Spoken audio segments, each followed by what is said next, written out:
आज से शुरू हो चुके हैं Bihar estate paper 1 and paper 2 को लेकर के 2024 के लिए एग्जाम्स। लेकिन या तो जिनका एग्जाम हो गया है या जिनका नहीं भी हुआ है, आगे की शिफ्ट्स में बाकी है, आगे की डेट्स में बाकी है, ऐसे बहुत सारे मेरे स्टूडेंट्स हैं जिनको डाउट है कि एक्सपेक्टेड कट ऑफ क्या रहेगी एंड किस हिसाब से उन्हें तैयारी करनी चाहिए। तो ये वीडियो आप सभी स्टूडेंट्स के लिए है। हेलो एवरीबॉडी, स्वागत है सभी का टीचर्स अड्डा 24/7 के ऑफिशियल यूट्यूब चैनल पर। मेरा नाम है निधि अरोरा। आज हम ये जानेंगे कि स्टूडेंट्स को जो कन्फ्यूजन है पुराने बिहार एस्टेट के रिजल्ट्स को लेकर के कि 75% या 60% या 50% या 40%, इसमें कितने स्टूडेंट वाला पास होगा जो बिहार BBSE 4.0 का एग्जाम दे पाएगा। देखिए, साफ सीधी बात यह है कि हमारा जो रिजल्ट निकल करके आया था एक्सपेक्टेड कट ऑफ, वो कुछ इस प्रकार थी। पिछले साल 2023 सितंबर एग्जाम में जो सामान्य वर्ग थे उनके 50% मार्क्स उन्हें लाने ज़रूरी थे, तो 75 मार्क्स आपको 150 मार्क्स में से लाने हैं। पिछड़ा वर्ग जो है वो 45.5% पर लॉक किया गया था, तो उनके लिए कट ऑफ क्लियर करने के लिए 150 में से 68.25 मिनिमम मार्क्स आपको लाने थे। अत्यंत पिछड़ा वर्ग हाउएवर एक ऐसी कैटेगरी है जिनको 42.5% मार्क्स लेकर के आने थे, तो इस बार भी इसे नियर अबाउट यही कट ऑफ हम लोग रखेंगे, तो 63.75% का वेटेज हमारा रहेगा। अनुजाति एंड अनुजन जाति वाली जो कैटेगरी है उनके लिए 40%, दिव्यांग कैटेगरी के लिए 40% एंड महिला कैटेगरी के लिए भी 40% आपका कट ऑफ रहेगा, यानी कि 60 मार्क्स आपको मिनिमम लाने होंगे। एज दे से हर साल नंबर ऑफ कैंडिडेट्स के इंक्रीज होने के साथ साथ अवेयरनेस भी बढ़ती है, तो हमें ये बात पता है कि जैसे सीटेट के एग्जाम की कट ऑफ फिक्स रहती है, हमेशा 90 वाला पास होता है जो अनरिजर्व कैटेगरी में है, और जो रिजर्व्ड है वो 82 वाला पास होता है। बिहार एस्टेट में भी हम ये एस्टिमेट लगा करके चलेंगे कि नियर अबाउट इतनी ही आपकी कट ऑफ रहेगी। पर हाँ, आपको जो तैयारी है इससे एक लेवल अप ही करनी पड़ेगी, क्योंकि अब ये एग्जाम 2024 में हो रहा है। हैविंग सेड दैट, मैं आपको बता दूं कि ये कट ऑफ आप लोग क्रैक कैसे कर सकते हो, कैसे क्वालिफाई करोगे, कैसे BPSE 4.0 में अपीयर होगे। हमारा एग्जाम पैटर्न बहुत सिंपल है कि आपका सब्जेक्ट 100 नंबर का है, जो भी आपका TGT PGT का सब्जेक्ट है। आर्ट ऑफ टीचिंग 30 नंबर का है एंड 20 नंबर का आपका GK EVS maths and logical reasoning है। इसमें दो प्रकार के कैंडिडेट्स हमें मिलेंगे। पहले वो जिनकी अपने सब्जेक्ट पर अच्छी पकड़ है। अगर आपका होल्ड अपने सब्जेक्ट पे बहुत ज़्यादा अच्छा है तो डायरेक्ट क्वेश्चन आपके सिलेबस से ही दिए गए थे। एंड इनफैक्ट आज का जो SST का पेपर हुआ है उसमें भी स्टूडेंट्स काफ़ी अफर्मेटिव रिजल्ट्स बता रहे हैं कि ईजी टू मॉडरेट ही पेपर रहा है। तो हम ये मान करके चल सकते हैं, जैसे मान लो मैं आपको पिछली बार का ये सिलेबस दिखाती हूँ जो डेजिग्नेटेड आया था। इसमें इंग्लिश में अगर ये 10 टॉपिक्स है ना, तो हर टॉपिक से मिनिमम 10 क्वेश्चंस आए ही आए हैं, तो 100 नंबर तो आपके यहीं से बन गए। अगर आप एक टॉपिक को पकड़ रहे हो, उस टॉपिक का 360 डिग्री भी पढ़ लो ना, तो भी आपकी तैयारी काफ़ी सॉर्ट हो चुकी है।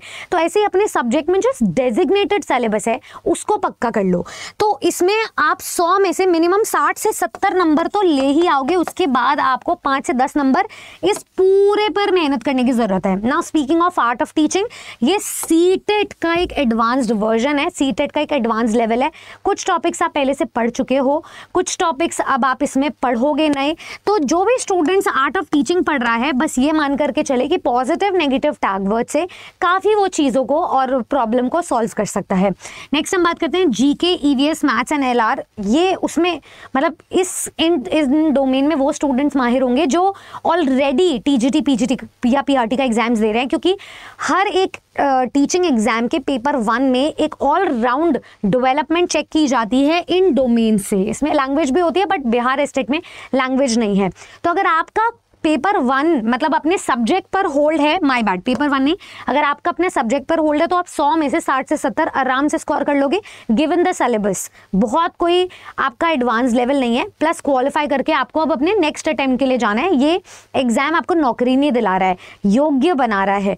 नेक्स्ट आप, अगर आपका सब्जेक्ट होल्ड वीक है और अगर आप और भी एग्जाम्स की तैयारी करते हो PRT TGT PGT की, तो फिर इस पर बहुत ज़्यादा फोकस कीजिए, क्योंकि 20 नंबर एक बूंद बूंद से घड़ा भरता है ना, तो 20 नंबर आपका एक्सपोनेंशियली रेज आपको दे देंगे अपने मेरिट बनाने में। तो इससे आप पास कर जाएंगे बहुत इजीली। अच्छा, मैं आपको पिछली बार का एक बार रिजल्ट दिखा देती हूँ, मेरे जितने भी स्टूडेंट्स हैं उनकी बेटरमेंट के लिए। देखिए, जो हमारा पेपर 1 था इस कट ऑफ के तहत, पेपर 1 में अगर मैं इंग्लिश की बात करूं तो आपका ओवरऑल तो 93% स्टूडेंट्स पास हुए थे बिहार एस्टेट के रिजल्ट में। पेपर 1 की अगर मैं बात करूं तो 14,000 समथिंग स्टूडेंट्स में से 13,000 पास हुए थे, मतलब 90% रिजल्ट आया था। तो आपकी जो तैयारी है वो मेरे मैराथन से बहुत इजीली हो जाएगी। और अगर मैं पेपर 2 की बात करूं तो यहाँ पर इंग्लिश में, क्योंकि number of candidates and level of proficiency पर भी फर्क पड़ता है, प्लस लिटरेचर के क्वेश्चन ज़्यादा थे, तो इसमें 6,000 में से 4,000 से भी ऊपर स्टूडेंट्स पास हुए थे।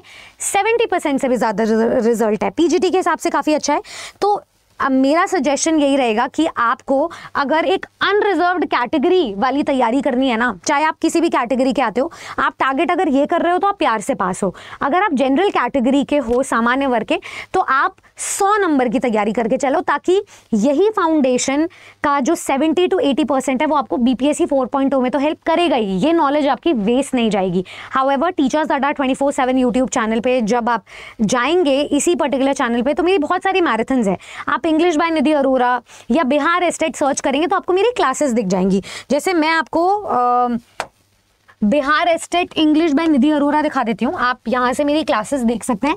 21 को जिनका भी एग्जाम है वो इन मैराथन की मदद से, क्योंकि जितने इडियम्स एंड फ्रेजेस है, जितने फ्रेजल वर्ब्स है, प्रेपोजिशंस है, ये मैं अपने मैराथन में करवा चुकी हूँ। तो आप यहाँ पे क्या कर सकते हैं, बिहार एस्टेट निधि अरोरा सर्च कर सकते हैं, English by Nidhi Arora search कर सकते हैं। एक सेकेंड, राइट तो यहाँ पर आपको ये पुरानी वीडियोस मिल जाएंगी, ठीक है। ये आपकी 23 घंटे पहले एक वीडियो आई है, आखिरी बार वाली, इसमें हमने मॉक टेस्ट लिया था, ये वाली वीडियो, एंड इसके नीचे 2 दिन पहले वीडियो आई थी। ये दोनों वीडियोस आपके लिए बहुत ज़्यादा हेल्पफुल रहेगी। ऑल द वेरी बेस्ट, तैयारी अच्छे से करना। एंड इसके अलावा कोई भी स्ट्रैटेजी, कोई भी और क्वेरी हो तो please drop it down in the comment section. Channel को सब्सक्राइब जरूर कर लेना। Thank you.